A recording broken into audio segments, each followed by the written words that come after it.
Now we're joined by the head coach of the Central Cali Eagles, Coach Tommy Minton. And Coach Minton, we talked about footballs in the air, and I know as an old football coach like you, this is your time of year. Now it's about 100 degrees, so that's a little different, but we're waiting for that first cool snap. But football is here, and I know you're excited, and your Eagles look like they're on track, probably have a pretty good season. Well, hopefully, Seth, we are. I felt good coming out of our scrimmage. I felt like we were on track, and then we went into the jamboree last week. And I tell you what, defensively, I thought we played about as good as we could play in that jamboree. And we held Centerville to 7 total yards offense and 1 first down. And I thought we were flying around, getting to the football. And, you know, we got 17 seniors on this football team. And I feel like that type of experience, and they've done a great job since spring of being leaders for us. And I had a talk with them before spring training. I said, guys, everybody wants to talk about the potential of this senior class. And I said, if you look potential up in the dictionary, it means you haven't done it yet. And it's time, by God, to do it. You're absolutely right. If I'm not mistaken, I think 17 seniors is probably the most a Central Catholic team has ever had. I can't be exactly sure, but did we ever have 17 on the team total? Well, and there's some years where they might not have, but you know, I couldn't help but reading the pregame, preseason article, and you were talking about the weekly things you wanted your teams to do. And with 17 seniors, I think it makes it a little easier because they know what they have to take care of. And you mentioned it, week in, week out, keeping the intensity, keep working hard. Last year's team kind of struggled, and it was an up and down season. And I think you hope that maybe you can level that off, and if you get those seniors going in the right directions, those young kids will follow. Exactly. And I think last year we were a very inconsistent football team. You know, there was, and that stemmed from inconsistent practice habits, inconsistent, effort. And anybody that knows me knows that there's 2 coaches that I love to death and I follow, and any informations and tidbits I can get from them, I do. And that's Nick Saban and Bill Belichick. And the 2 things that they always talk about is the process. And the process leads to wins, and the process leads to championships, not vice versa. You know, and we talk about the things we need. We have a schedule. If we're going to play on Thursday, it's Sunday through Wednesday, and what we have to accomplish each day. And if we play on Friday, it's Monday through Thursday, what we got to accomplish each day. And you know, the senior group so far has been on schedule. And I'm going to tell you right now, any high school coach will tell you this is one of the toughest weeks. And it's especially tough in our town because not only is it Labor Day week, but we got the festival to deal with. And we had to practice Sunday, and we practiced Monday, and we did a weightlifting session Monday and practiced after, and we had a good practice Sunday. And I told the coaches after Monday's practice, this is the most focused I've ever had a group Labor Day weekend. So hopefully that's going to carry over to the field. Coach, you've got an offense that's going to be built around an experienced, huge offensive line. You look at some of these guys: Michael Hill 310, Caden Scott 320. You've got guys that are big by 4A and 5A standards and are experienced. And the thing I have to wonder about, I got my edition of Louisiana Football Magazine the other day, and they were ranking teams by position, and they said in South Louisiana the 3 best offensive lines in the state are John Curtis, Jesuit, and Central Catholic. That's big shoes. So what's the guys like? Are they having problems as far as staying focused and not staying away from things like that and not letting things like that go to your head? Well, if you know who's coaching them, he does not let their head get inflated. My son Kobe Minton is the offensive line coach, and Kobe is a good deflator of a big head, and he had a good teacher quite a few years ago. So, but it is a big group. It is a big group, and I'm gonna tell you right now, when you add in our tight ends to that, when you look at our tight end group, Nathan Hebb is 6'2", about 225 pounds, and Trent Hillen is 6'4", about 195 pounds, and Caleb Medina is 6'2", about 215 pounds, and all 3 of those kids are good football players to add to that offensive line group. And I know you talked about Trent, and that was one of the things we saw Caleb really come alive last year. And I've always said that the tight end's the toughest player to guard in any level. If you can get in the ball, it's something. And Menina did it, but now you put Hebb and Hillen, who this is his first year, but you mentioned he came out and you was kind of hoping he'd give you a little something, and you said he gets after you. So you get another big kid that can get after it, block, catch, athletic. Yeah, that's bodes well for you. You know, you can get, if you have an athletic tight end, you can create mismatches in coverage because, you know, if they try to cover him with a strong safety or a linebacker, it should be a good physical matchup for us with their size. And now if they try to, you know, take a safety and cover down a hash safety and cover with them, well, now they're taking somebody out the middle of the field, and that opens things up for the wideout. So, you know, I feel like these guys are going to help us with matchup-wise. And, you know, one of the big question marks for us coming in was quarterback, and I think it'll help Ryan as a first-year starting quarterback to have these guys and to hit the underneath seams and you know, give us some short, easy throws to give him some confidence. Ryan Miller's the guy you're talking about, and I've seen some mentions of Freddie Callaway as well, sophomore, and the guy's a physical specimen. Is there any possibility we might see some two-quarterback system with this? We use Freddie some in the scrimmage, and he played one snap at quarterback in the Jamboree. You know, we're going to use him, and the thing is, Freddie's a sophomore, and we don't want to overload his circuits. He doesn't. He's learned the free safety position and done a great job there for us. You know, early in the season here, and we're gonna bring him along. And you know, the key is we got 5 non-district games before we start district, and we want to have a full chamber, all our bullets in the gun, week 6 when we start district, and hopefully we're at that point. Coach, you mentioned the schedule, and as always, I've always noticed from your days at Patterson and now in your days here at Central Catholic, I've said Tommy Minton would schedule LSU if they'd play him. Who are we looking at this year? Well, I mean, there's always a method to the madness of making a schedule. I mean, you know, there's certain things I believe in. I always want to have one good road trip early in the year because when you get into playoffs, if you got to go to North Louisiana, you want those young kids to have experienced a long road trip. You don't want it to be the first time in the playoffs. We're going to always schedule teams in higher classifications for PowerPoints. And, you know, nobody says you have to be undefeated to win a state championship. The goal of your pre-district schedule is to make you better every week and to get you ready to make a run in the playoffs. And I think, you know, when you look at our schedule, I think that's, you know, that's what we've done. You know, we're going to play 3 2A schools in a row, Laurelville tomorrow night, then West St. Mary, and then Vinton. And that's 3 pretty good 2A schools. And then week 4, we have a team from Mississippi coming in, and we're going to get 4A PowerPoints for them. If they were in Louisiana, they'd be a 4A high school. That's St. Stanislaus High School. I'm excited about that matchup in particular. I think this is probably the first time Central Catholic has ever played an out-of-state opponent. How did you put that one together? Well, the defensive coordinator at St. Stanislaus, Ashton Cagnaletti, and Kobe are good friends, my son. They actually played together when they were in the 5th and 6th grade at Plaquemine, St. John. And Ashton coached at Vanderbilt for a while, and now he's at St. Stanislaus. And we kind of talked, and you know, when you look at the schedule, Vinton is my far road trip this year. I was looking for one for the next year when you flip the schedule, and you know, that'll be about a 3-hour ride for us. And you know, it's good for the fans. The fans can go over there, watch a ball game next year, have a good time, and I would imagine a lot of our parents might be staying in Mississippi Friday night.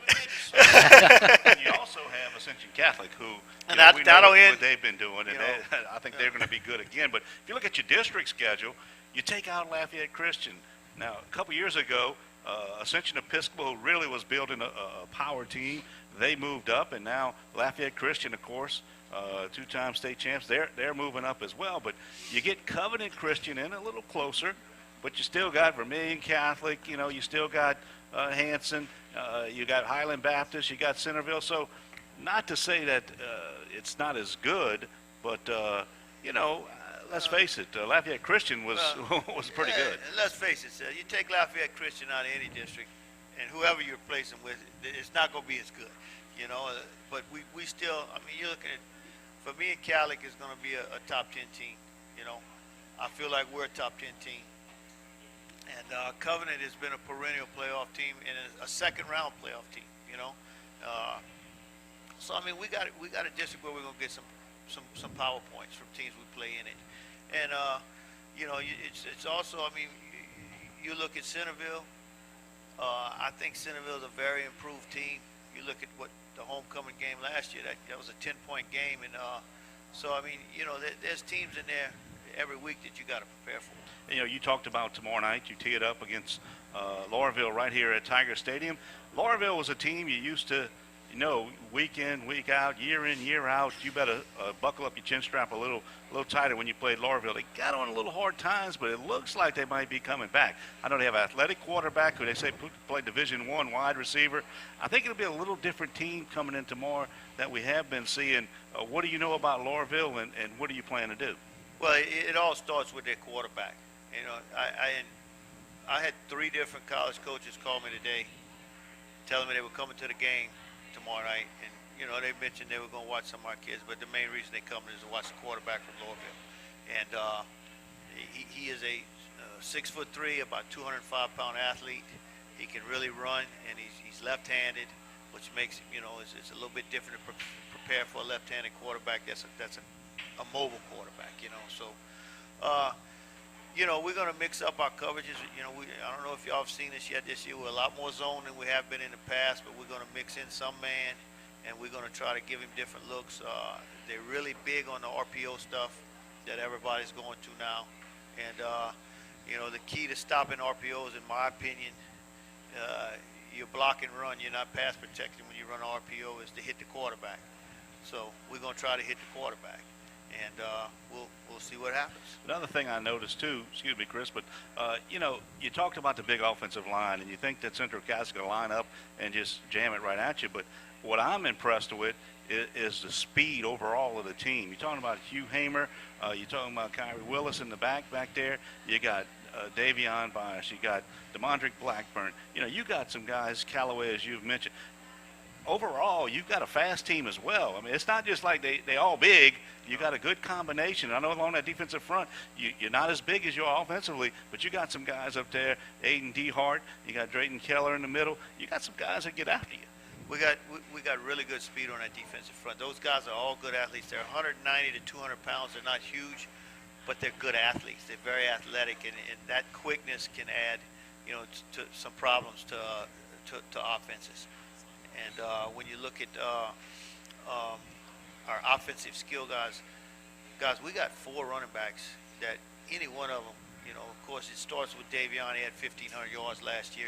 He's the bell cow, of course, but, you know, Hugh Hamer, Kai Morgell, and DeMondrick Blackburn, those 3 guys can start any other year for us, you know. And I feel real good about our depth back there, and we're doing a lot of things with formations to get 2 and 3 of those guys on the field at the same time. And, you know, and that in itself takes the pressure off a young quarterback, you know. So definitely I feel good about the skill level of our guys on the offensive skill positions. And you wanted to talk about the change of the administration as well. Well, and I was going to ask about that. You know, Deacon Vic Bonifay, who was there 2 stints, he was there at our time and then left and came back, and I think he's been there 7 or 8 years. But now we have a new principal, Mr. Pete Boudreau. I know, first of all, you're good friends with Pete from the days in the public school system and being around here and related to your wife. But how is that happening? Because I know a lot of times it could be a little different, but I think Pete's one of those guys that, you know, he's going to build up to academics, no doubt about it. But I think he knows the importance of athletics, and as a coach, you know, and you trying to bring in a staff, which, you know, you can talk about as well. But, you know, you got a guy there now and somebody you can go to and you can lean on. And I think it's just a wonderful move for Central Catholic, and I'm excited. And how does it feel as the head football coach to have a guy like that in your corner?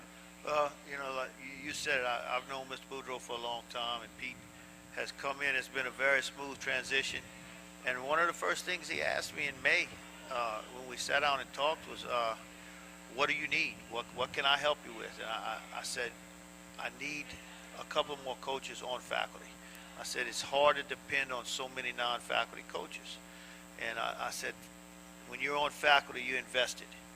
And, you know, he went out and, you know, he looked at the teaching schedule, and I have 2 more coaches on faculty now, and 2 excellent coaches. C.L. Grogan played for me at Patterson, coached with me at Patterson, and he's one of the best secondary coaches I've been around. And for him to land over there with me and to make his mind up to leave his hometown and come with us was as good a gift as I could get. And, you know, Brent Hidalgo, Brent's a good young football coach. He's just done everything I've asked him to do. And I picked up 2 other guys from Patterson, Blake Rodriguez and Colin Butler. Colin and Blake both played for me at Patterson and both coached for me over there. And they have made our staff a lot deeper, a lot better, you know. And I feel good about, you know, I sit back and I watch these guys coach at practice, and our kids are getting taught, and our young kids are getting taught, and our young kids are getting work all practice. And you go to a lot of practices and you see young kids basically just sitting on the side, not getting any better. And it's hard to build a foundation and build a program when that happens. Well, and one other thing, Chris, you see Coach's shirt, navy blue. They got a lot of blue. I noticed that. In Central College. So when you go to a stadium, you see blue, but I know the real reason. Matches his eyes. This guy got it to match his eyes. So you got to watch him. At all costs. But no, Coach, we're looking forward to the season. I know you're excited. What do you do to prepare for the heat tomorrow, real quickly, because it's going to be hot out there? I mean, we've started hydrating 2 days before the ball game. You know, we're getting electrolytes in the kids. I mean, they can carry water around all day with them at school. You know, it will definitely be a factor. I can't say it won't. It's going to be. I told the kids today the 4th quarter will be a war of attrition, and whoever wins that war is going to win the football game. All right, that is your game of the week, right? That is my game of the week tomorrow night. We'll be with you on KBZE. Join us for the pregame show about 6:30. We'll be live from Tiger Stadium at 7. We'll do the first 3 Central Catholic games, actually. We'll do the West St. Mary Central Catholic game. And then, as the schedule would have it, going to Minton works out great because the Nicholls State Colonels will be in Nacogdoches, so I get to make the trip to Minton, which they have a little spot there you might want to stay, and then I can go up to Nacogdoches. So it works out well. So I appreciate the scheduling, Coach. All right, man. Well, thank y'all for having me, and thank y'all for doing this for high school football. And I want to thank the press box for doing this. You know, high school football has been under attack, and I appreciate the support y'all give it and the community gives it, and I want to thank those guys for supporting us and having this show every week here.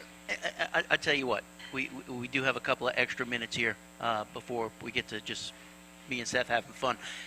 So you mentioned all the changes going on. They had the big change with the select, non-select. How do you feel about that? Do you think it's going in the right direction? Well, I mean, I'm totally against the split, if that's what you mean. I was against the split when I was in public school at Patterson, and I'll tell you something.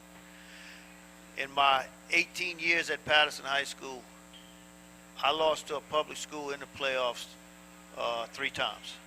The other 15 times I lost, including 2 state championship appearances, were all the private schools, and we voted against the split. I was not for the split. And now that I'm in public school, I'm not for the split. I think a state champion is the best team. And, you know, some people say private schools have advantages, and well, let me tell you something. Advantages are what the administration and the coaches go out and make. And yeah, there's some private schools that have systems set up to be successful, but you can't tell me, I've been around a long time, that West Monroe and Zachary and Destrehan and a lot of those Amite are not working those same angles. You know, it's winning the state championship should not be as watered down as it is in the state of Louisiana right now. Well, speaking of watered down, you got a public school will be in the Superdome. The private schools will be on the home field possibly. Whoever gets to be there and is a higher seed, you got a choice, what I understand, to play at your home field, or if you can agree to, let's say if it's Central Catholic, if the 2 schools can agree to play at Nicholls, then you can move it there. If not, it could be here at Tiger Stadium. So that's a little something this year to watch. It won't be a big classic for the private schools, but it'll be kind of old school where you used to play on your home field. Exactly. And you know, I think what's going to happen is the private schools, once it's decided who's playing for the state championship after the semifinals, they're going to secure one of the closest college stadiums. If we're hosting a state championship game, it'll probably be at Nichols. I'll tell you what, Yeah. I know TV 22 would like the opportunity to bid on a state championship game. So Well, we're pulling for you. I'd sure as hell like to give you that opportunity. We're looking forward to it. Thank you, Tommy. Once again, Tommy Minton, head coach of the Central Catholic Eagles. Stay with us. We got more to come here on the Press Box.